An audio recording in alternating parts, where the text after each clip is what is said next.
Productions. It's that time again. We have a few days off to travel the world. That's right, Thessalonica, Greece.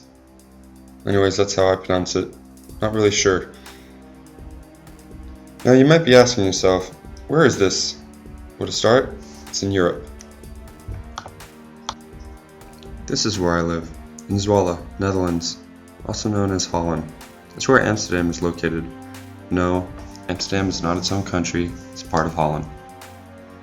And this is where we find a short trip across all of Europe. This is Greece, much larger than the Netherlands, and this is where the city is located. That's right, waterfront view and everything. This is me flying. As I await my final destination, I can't help but wonder what Greece will be like. Or how much different it will be from Zwolle, my little city, which I became very quaint with, or the Dutch, which I have become very accustomed to. I ponder this very thought. So why Greece? And why this city? Notice I try not to say the city's name. Why not Athens? It's more popular, everyone knows what it is. Well, it's because of this guy, Theo. Yes, I know he looks like a cartoon character, but he is a nice guy. He lives here in this big city, Thessalonica. He plays for a volleyball club here, much like me in Zwolle. But I'm losing my way. Back to the airplane. The first thing I noticed flying over Greece is the land. The sun was out. I was able to see the green on the ground, the sharp edges of the mountains, the sparkle of the rivers. This wasn't the Netherlands, which is known as being flat. This is Greece. And here the topography changed. Behold. Let's compare the city of Zwolle to Thessalonica. Here is Zwolle. And here is Thessalonica. Enough said. Now I know it was going to be bigger, but I didn't know how much bigger. Flying over the city made me realize this isn't some small city. Not a small city at all. Not at all. Getting off the plane, I got my first Greek word. As you could see, their alphabet is a bit different than ours.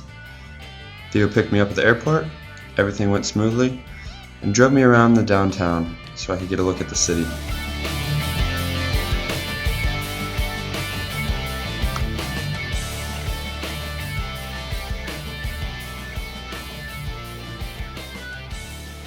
In the center of the city is a famous arch. I was able to get a few pictures of it, but unfortunately neither Theo nor I knew anything of the history of this arch. Nor did I plan on looking into it. Sorry. That night, before going out, we needed to eat. So I had my first gyro from Greece. It was nothing fancy, and it had french fries in it. Seems like all the gyros I had did. But it was good. To start the night, we went to a Greek casino. But I wasn't allowed to take photos of the casino or inside the casino, so I took pictures of the car in front of the casino. The guy in the leather jacket is Matti. He's Finnish and plays on Theo's team. No one told me until I returned back to Zwolle, but he also dated my sister when she was in Finland. Small world. After the casino, we needed to refuel ourselves, so onto my second gyro of the trip, and a large dog. After a bite, onto the bar, which one of Theo's teammates worked at. As you could tell, it was quite a busy night. To explain the Christmas hats, this was the night of the 24th, so Christmas Eve, and people were celebrating. After a while, it was time to ditch the bar and move on to the club. Club Vogue, Theo's team's typical hangout. The club was bouncing, playing more normal music that I'm used to hearing in a club back in the States than the bass-induced techno from Holland. Which brings me to my next noticeable difference between a Dutch and a Greek. First, the Dutch are tall. They are the tallest people in the world, men and women. Second, they are blonde. And I'm not talking California dyed hair blonde, but really naturally blonde. And last, they are very pale. I think this has to do with little sun for most of the year and the fair hair color. This is completely different than a typical Greek. A Greek is short, dark hair, and tan. It was nice seeing a different change than what I was used to. Now back to the club. Since it was Christmas Eve, it was packed. As you could tell, we were a bit taller than most of the people in the club, which was fine by us. It means we could see everything. Which brings me to the club's bathroom, which looked very nice and had no special splashback system. But you could understand my confusion, especially after a few drinks, of where to stand. Do you stand here? Or here? The problems being you either peed where people stand or stand where people pee. Anyways, that was my only concern for the night, and I tried to hold it as much as I possibly can.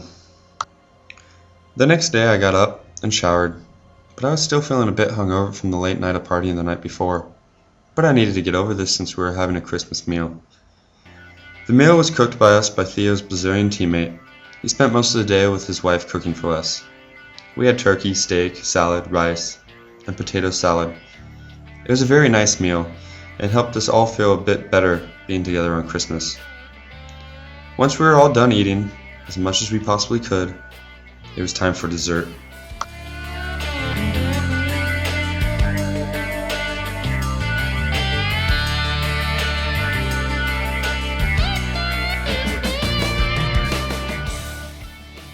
We took it easy that night and had the next day free, so Theo took me around to see the sights of the city. Here we see a very old wall, which is described to me by Theo as being very, very old, possibly ancient. Again, I'm sorry, I don't know any of the history of the city or the sights.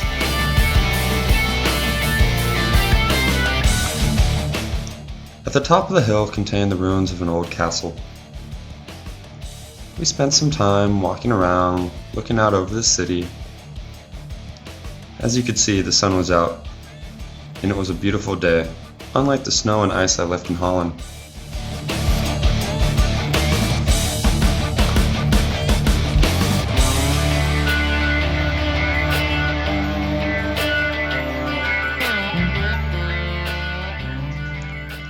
After the castle on the hill, we drove down to the waterfront to see the White Castle, the most well-known sight of the city.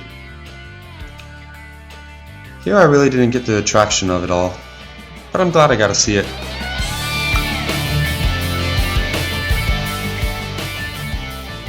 And well, that in a nutshell was my Christmas trip to Greece. Until next time, this is Duncan signing out.